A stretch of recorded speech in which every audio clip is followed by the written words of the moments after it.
Hey guys. So in this 2-hour Halloween special of Grey's Anatomy, we have Flatliners. Yeah, boy howdy, were people clamoring for this one.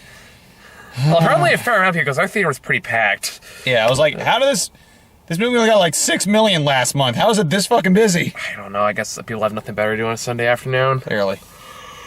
Oh my god. Well, I swore, can't advertise. Said, well, I swore, can't advertise. I mean, I think my reaction kind of just tells me what I thought about this movie. Yeah, it's, Can we go back and watch American Made? That was a lot of fun. I need to watch that one. You like that one? That's fun. I bet. It's like that was insane, but that was massively entertaining. But then we go from that to this movie where I could not give less of a shit. Although, to be fair, this did have some pretty dumb, entertaining moments. Yeah, but not in the. God, like even those moments, like there's a few and far between. I checked out pretty early in this. So yeah, it's not very good. Yeah. It really, honestly, there was for a majority of the film, I had a hard time not believing I was watching an episode of Grey's Anatomy. Yeah. Because so much what was happening, the way characters were talking, is like, this is a motherfucking episode of motherfucking Grey's Anatomy. I only know this because Howard, binge watched all 13 seasons. Dear Lord! Because apparently he was desperate for something to watch, and I gave him endless shit for it. And I kept seeing clips of it every now and I have fresh memory of that. Watching it's like, motherfucker, it's Grey's Anatomy. I've never even seen a show and I could tell. I could tell. Like it was so much like Grey's Anatomy. I'm convinced the movie took place in Seattle. That's how. I think it did. I would not be surprised if it did. Yeah. God, if you've seen the trailer, you kind of know what the movie's about. I guess it's a pseudo sequel. Yeah. To the original, which I've never seen. Yeah, it is a sequel. Yeah. I feel like they probably made it more after the fact. Yeah. Well, I mean, I heard there was a scene that's supposed to connect it, but I think the only scene that connected two movies, but they cut it for whatever reason. I don't know. It's kind of amazing that for a movie that spends this much time on surprising amount of time on character conversations and development, how little I still did not care about the characters. Yeah. Because everyone's still, it's so bland. It's so it's so bland. It's so nothing. I've forgotten everyone's names. Oh, that's not new for me though. Yeah, it's like I know there's Ellen Page, there's Rich Douchebag. Yeah, there's Charlie, who's Richie Rich. Come with us, Charlie. Ray, the only one who had common sense. Anyway, who's still kind of an asshole. Yeah, but he was an ass because he was right. And he's the only one that doesn't go through with it at the end of the day. Yeah. So it's like, well, you guys can all die. I'm still going to be perfectly fine. Yeah. Even though the stupid reason for this stupid, whatever the hell this movie monster is, that is so unimportant that they really kind of get rid of it really easily. Yeah. Because, spoiler, I guess, really give a shit. The whole thing is Ellen Page comes to this cockamamie idea that, hey, I want to explore the afterlife, so I want you to kill me for a minute and then bring me back. Record it in the scanner while it's happening. Yeah, I was like, okay, maybe you can make this concept work, but then they have apparently being dead just means you float around for a little bit and then play with lights and then you come back. Apparently that's the entire afterlife experience. Kind of an anticlimactic, really. Yeah. But apparently it suddenly means she's great at playing piano and she knows all these she's remembered everything she's ever learned or some bullshit like that. So everyone, when she's roped into the sides, they're gonna do it except for smart asshole Asian guy who's the only one who's Asian? Wasn't he? No, that was Diego Luna. I don't know who that is. I am so fucking tired. I was like, you mean? Sorry. I can't. I was like, I can't think right now. Clearly, how do you think the Spanish guy was Asian? I don't know. I'm really tired. Oh man, you are not kidding. I'm not gonna lie. I have been in and out. Yeah. Basically for the past couple weeks. Yeah. So I this. My vacation cannot come soon enough. Yeah. If you need a reminder of who that was, though, he was Cassian in Rogue One. That's where I saw him from. Yeah. Okay. I don't know why I thought that. Fuck. Yeah. Moving on. Yeah. So everyone except for Diego Luna Ray, like I said, goes through with it, and they start having their repercussions, basically reliving their guilty moments of the past. It's like, if we just say we're sorry, that means the demons will go away. That's exactly how it fucking happens. Kind of. Basically, the whole point is they have to basically alleviate their guilt, getting proper forgiveness for it. So basically, this is like if Jiminy Cricket was a horror monster. Yeah. And I mean, I'm your conscience. I will say that was kind of the deal with the first one as well, except it had less focus on the idea of a ghost is haunting them. It's more which is so stupid. It is. It's like you did not need that angle. It's like people just reliving their traumatic moments. That's fine, and also they didn't become super geniuses because of it either. Yeah, I mean, like, you can make that work. Like, if it's all about just realizing that they got to make up for the shit they did because of death and all that stuff. Image and mortality. Okay, that can actually make it work, but it's like, no, it's the other way to feel the spooky ghost that's going to haunt you. Ooh, that's dumb. Yeah, it's just, and also it's really repetitive. It's not, like, for one, it's an absolute failure as a horror movie. Yeah. Because, like, it's not scary. It's not laughable. Not even a little bit. Like, Bye Bye Man was scary in this movie. And then it just jumps from that to, like, medical drama. Ooh, we're so sexy, because this is Seattle. Only sexy people can be doctors. Or people that can eventually make out each other, make babies. That's the only people that can have, be doctors. On that topic, what was the... Fuck. There's a few moments, like... I think the biggest laugh I got out of this was just how the audience reacted to one in particular. Which let's talk about that. You know what I'm talking about. So there's a scene in the movie where Ellen Page, what is kind of front running all of this, starts seeing images of her dead sister that she accidentally killed because of texting and driving. Which don't text and drive. It can wait. Anyway.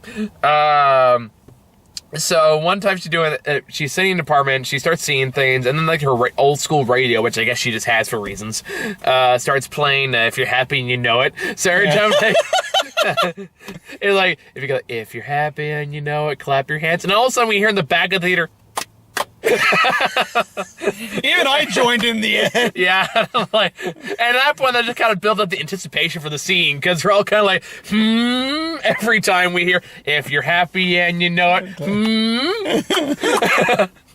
What was the other crack we made, or it's like, oh god, there was some kind of sex thing that was going on after that. You're like, if you're happy, what would you say? Oh no, it was like, okay, there's this scene where one of the characters has some mommy issues, like over-controlling mom and all that stuff. So one night after she decides to kill herself and bring herself back, she can gain the after-dead superpowers. Yeah. Which is a bad message to give to people, by the way. Killing yourself is perfectly fine. You'll just come back, ask for forgiveness so the demon ghost will leave you alone, and you'll be fine. But anyway, she just becomes rapidly horny after killing herself and just fucks the rich douchebag like Jackrabbit style. Oh, she just like a jackhammer, like he's like, she looks like those wacky with your flailing guys. No, it's more like you put your cell phone on vibrate, leave it on the desktop. Flailing everywhere. So, and then I don't think you know how sex works. Yes, and it's like her mom is like knocking on the door. It's like, what's going on? Stops for a second, then just gets back to it. I like it when mommy watches. What was the thing you said? And then I think it was like something along the lines of when like she stopped, like, I think they know we're in here. And it's like, if you're happy and you know it, clap your hands. And you're like, that's a different kind of clap. Yeah. No, you didn't went like this. And that's when I went, yeah. I think she's different kind of clap. Yeah. Ooh. And then that's a different kind of clap. Yeah, especially that guy's sexual history. Oh my. Yeah, on that topic, his whole guilt thing was he got a girl pregnant, didn't help her get through with the abortion. Yeah, so I feel like I just saw that plotline, BoJack Horseman. Yeah.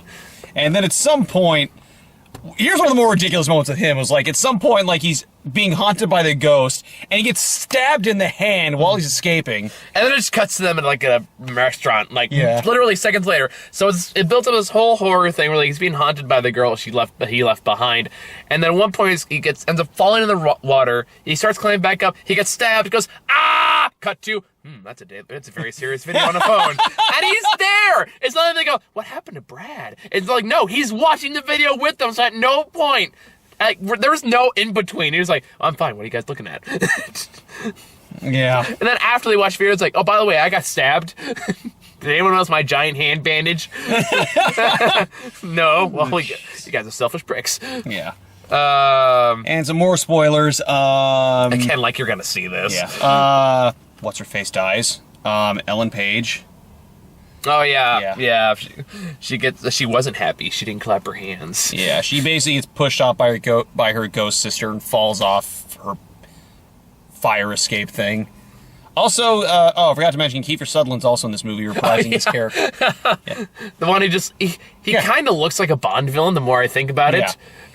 He looked like Bond. I expect you to die. Yeah, he looked like he was trying to look like Ted Danson, and that he was trying to be Dr. House in Grey's Anatomy. It's like, oh my god, that Mad TV sketch came to life. Seriously, like he's got a cane and everything. He's like smacking the door neck like a crotchety old angry person. And it's not like Pompeii, Kiefer Sutherland, where I can just laugh my ass off at his wacky antics. Yeah. By the way, if for some reason you ever decide to watch Pompeii, it's worth watching just for Kiefer Sutherland being ridiculous. Yeah. But he made me laugh my ass off, I remember. Yeah. Wait, did you see Pompeii with me? Or okay, that's right. Yeah, sorry, you were there. That was like one of the worst movies I saw that year. Yeah, that's right. I remember, oh, he made me laugh my ass off. All I remember was the stupid thing where they're kissing and they get vaporized. Yeah, well, I remember that. The movie was dumb. But anywho, so yeah, we've got that going on. Yeah. Ellen Page dies. I mean, like, I don't think this is... And, like, all the actors are perfectly fine. Yeah, unfortunately, when you get rid of the best actor, that also kind of takes away a little bit. Yeah, but even Ellen Page was stretching to make this material work. Yeah. Really stretching it pretty well. I mean, like, I don't think there's any necessarily bad actors in this movie. I thought they were perfectly serviceable. It's just a shitty script. Yeah. Like, and you can make this concept work, but this screams executive notes. Mm-hmm. Like, this really needs, like a ghost or something, because, otherwise, how are we going to market this? Yeah. Just watch the original. Yeah. Have you ever seen the original? I forgot. I need to. Yeah. Well, I don't need to. It's just one of those things, like, I'm kind of curious just because... Just to compare. Yeah. Also, that movie had a pretty damn good cast. Did it really? Yeah, so like I said, Kiefer Sutherland was in there, of course, because like I said, he's the returning character in this movie. Kevin Bacon, Julia Roberts, Oliver Platt. I think there was like one more that was like a pretty big actor in there. But yeah, it had a really good cast. Damn. Okay, now I kind of want to see it. Yeah. But yeah, all in all, this is just a very forgettable movie, and I wish there was something more for me to be angry about. Yeah. Like, I really do, because it's like I didn't really get anything out of this. Yeah, it's just a bland movie that you might get some laughter out of. By the way. Oh, yeah. Check their pulse. Yeah, there's one we forgot about. Like, early on, there's, like, after they do the first, like, killing Ellen Page thing, they're trying to figure out how to bring her back to life. They, like, and there's, magically become incompetent as hell. Yeah, and then he just goes, like, oh, we need to check her pulse, and he just puts, like, a finger on her head. Well, that's what I did. But okay, well, didn't he do something like that, though? Like, I can't remember. I feel like he did. They were doing something that... No, I just remember it's like, he was checking the pulse, but it's like, I just imagine it's like, maybe you're doing it wrong. Yeah, I don't know. Either way, I remember something with the forehead. They were doing something wacky. Yeah, maybe they're just doing like this. Maybe. Like either way, I just know like every time he was like, quick, doctor, check her pulse. I don't think you should work here, doctor. That's the other thing. Diego Luna's character was the only real competent one, I think. Yeah. Even after, like, they kill the people, it's like, they seem to forget, it's like, wait, don't you guys remember the steps he took before? Yeah, I know, like, apparently nobody pays attention to this movie. Where it's like, remember when the first thing suggested was intubating the tube into the person? Why you're not doing it this time? Yeah. It's like, everyone suddenly turns into... what's it? The Pulp Fiction. John Travolta. John Travolta in Pulp Fiction. Shit, man. Shit, I don't know what I'm gonna do. Fuck. Do like the whole stabbing thing, the desperation. And then there's a whole part where the smoke monster from Lost just comes out of nowhere. There are just so much dumb shit in this movie. Like, again, this just feels like a Grey's Anatomy episode from beginning to fucking end. Lost Anatomy. Lost Anatomy. Oh my god, I'd watch that crossover. I'm not gonna lie. Yeah, you're all doctors who died in a freak accident operating on a patient.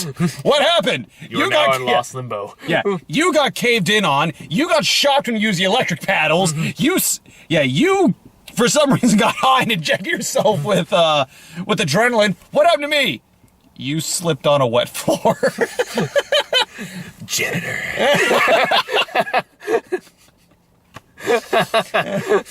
Or what's also the other thing that was weird is like the random parts are like all of a sudden it's like it goes from drama to partying and like all of a sudden like, oh, he's come back to life. All right, what are you gonna do? Party! Yeah, shots. Or like apparently all the first year med students in Seattle can afford these really huge apartments. It's like, fuck you.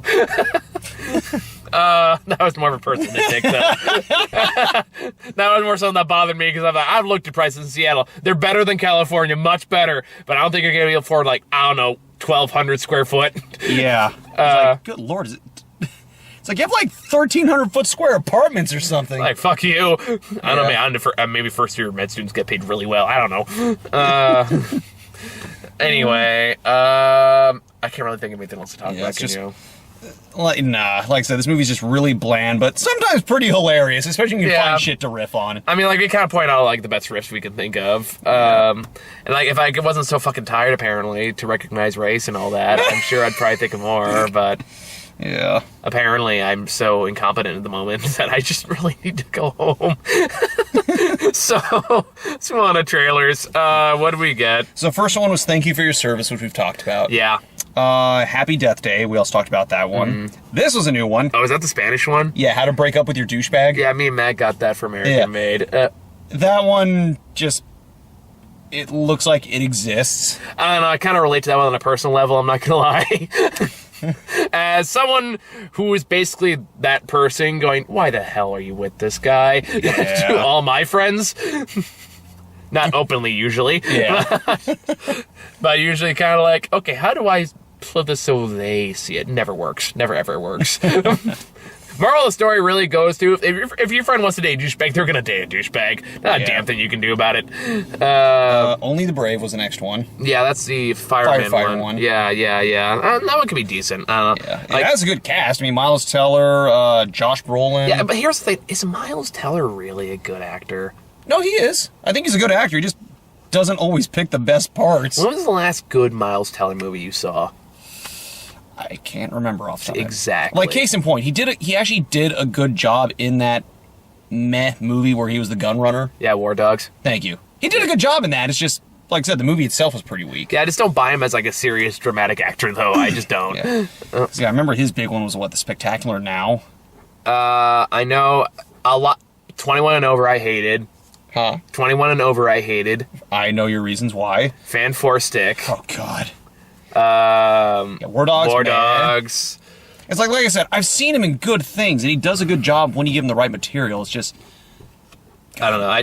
I need more to be convinced him as a serious dramatic actor, because right now it's I just don't see it. I don't think he has the charisma for it. Yeah. But then again, I could be wrong. Yeah. Okay, Disaster Artist. Oh, God. I'm excited for that one. Yeah, we know I've had a discussion a little bit before where it's I just hate James Franco with I think his brother is way more talented. I'm not gonna lie. I really do. Yeah. I like James Franco. I mean, he's been kind of doing the same role lately, which is a little disappointing because I've seen his talents and he does a great job, especially in 127 Hours. That one I haven't seen, so I'll give that one a pass. I will let you borrow that one. Mm-hmm. That one was... I remember he actually had an Oscar nomination for that one, if I remember correctly. Yeah, he did. Yeah. But, everything else I've seen him, I can't think of anything Based on what I've heard about Tommy Wiseau, he's really not far off. Fun fact, my wife's uncle actually worked with him. And it's oh God, he did his research. He did his research. That's kind of a wait and see for me. I'm willing to give him a chance because I can tell he's trying his ass off. Yeah. I just don't like him though. So I'm open to being surprised. You know what's just really weird? I just realized he's acting with his brother. It's oh yeah, he plays Mark. Mark, yeah. I was like, oh my god, I was so invested in seeing him as Tommy Wiseau, I didn't realize that's James Franco with Dave Franco. It's like, holy shit. So the Franco I do like. Yeah. It's like, well, I just blew my own mind. Okay, next movie, Proud Mary. AKA the blaxploitation version of Atomic Blonde. I haven't seen that trailer, but I'm instantly sold. Yeah. I saw the poster, I was like, man, that Mary Poppins reboot is taking a weird turn. Yeah, no, because it's got the Taraj B something, I can't remember her name. She plays Cookie in Empire. So, like, if you ever see Empire, you see the... Oh, yeah. Yeah. The one who's the main one opposite Terrence Howard. Yeah, I know what you're talking about. Yeah, she plays her. It's like... Just based on that description, I'm totally down. Yeah. I think I saw Danny Glover in there. I do like me some blaxploitation every now and again. I'm not gonna lie. And this looks fun. And this looks pretty fun, I'll admit. Yeah, so like, I don't know, just based on that description, the poster looks very colorful, very 70s, or very groovy, baby. I was like, all right, I'm down. That sounds like fun. Yeah. And I know you wrote down the last two trailers. Yeah, I walked in because I came here straight from work. I got the Polaroid trailer. Which, that looks dumb. AKA say cheese and die. Seriously! They did this as a Goosebumps book! Honestly, I didn't read a whole lot of Goosebumps when I was a kid. Yeah. Okay, well, that one was, it wasn't quite like that. And to be fair, that was kind of based on a Twilight Zone sketch, I think. But it was something where, like, they took a picture and it basically showed stuff that was going to happen to them. And it's like there's some, at least in the book, some malevolent spirit was kind of following them around on that. In the Twilight Zone sketch, it was literally a camera just, like, showed pictures of the future, and then at some point they take a picture of themselves and they see themselves dead. Yeah, I don't know, to me it feels like a problem, like it solved itself, he just didn't take any pictures with it. Yeah. Unfortunately, you can't say you can't burn the pictures, you can't destroy the camera. It's like, but why do you need to take any pictures with it? Yeah. Does it do it by itself? Can you hide in the closet? What, can you bury it under the cement? Why is there not like a million other solutions you could try first? Yeah. Locking in the box is not a good idea. I don't know, did they sell that in the trailer or no? Yeah, remember they pulled it out of a box. Was I put it back in the box? Yeah. It's clearly doing fine until you pulled it out of the box. So apparently that's the thing you can do. But then they're gonna die, and then the parents gonna move out of the house, and then they're gonna move back in, and I don't know. Well, then it's their problem. Yeah, they can put it back in the box. Yeah, then we get a sequel. Well, it can't be worse than Friend Request. All right, and last movie. Novitiate. That's the. I'm curious about that one. Yeah. I don't know. That trailer kind of confuses me because it's like, I can't tell this movie is defending cruel punishment caused by nunneries, or... No, I think they're trying to show why... Because that was an interesting thing that went on, because that was the whole idea of, like... I can't remember who the Pope was. He wasn't alive very long, remember that one. But when he came in, he basically, he wanted to reform a lot of the practices, make it more accessible, less focused on... Yeah, cruel and unusual punishment, yeah. Like, fucking... giant whips and shit. Yeah. Can't imagine why you want to get rid of that. Yeah, amongst other things. So there are even a lot of like in-house, like in ceremonial practices they changed too. Like I remember there was a huge focus on Latin at church at those points that they changed, for example. And yeah, but it was kind of weird because like so many people were so against that change. That's why I'm kind of interested in this, in this film. Yeah, maybe. I don't know. I guess that's one of those ones. Yeah, maybe I have time. I can check that out. I don't know if that's one of them I have time for or not. That's usually one of those movies that I'd like to see that. Unfortunately, I gotta go see Nut Job 2 or something. Gotta see the other garbage because apparently those are the one people want me to rant and rave about. So yeah, you need to get going. So we'll wrap up here. Yeah. Right. So you got final thoughts for Flatliners? Nah, like I said, boring. Sometimes unintentionally hilarious, but it's just this really brings nothing to the table. It's like aside from some decent acting, it gets really stupid. It's just really forgettable, and it's like I've already forgotten about most of it. And then again, the fact that I'm just really need a break is really just just pushing that above and beyond. So it means I need to go home and go to bed. Yeah, that's what I need. Yeah. So, this week, Blade Runner 2. Woo! Yes. Muhan wants to review that one too, so we'll see if maybe we can figure something out that way. Yeah. And then, what else is even out? We'll figure it out later. Yeah. All right. Blade Runner is a big one, though. So, My Little Pony, that's right. Oh! Good luck. I've already told Matt, I was like, Hey, buddy. Oh, get Howard in on this one because he used to be a brony. Oh, Howard told me fuck no. Face your demons, Howard. You must seek forgiveness. I already asked. He's like, I'm not seeing that with you. All right, we'll see y'all later. See ya. Bye.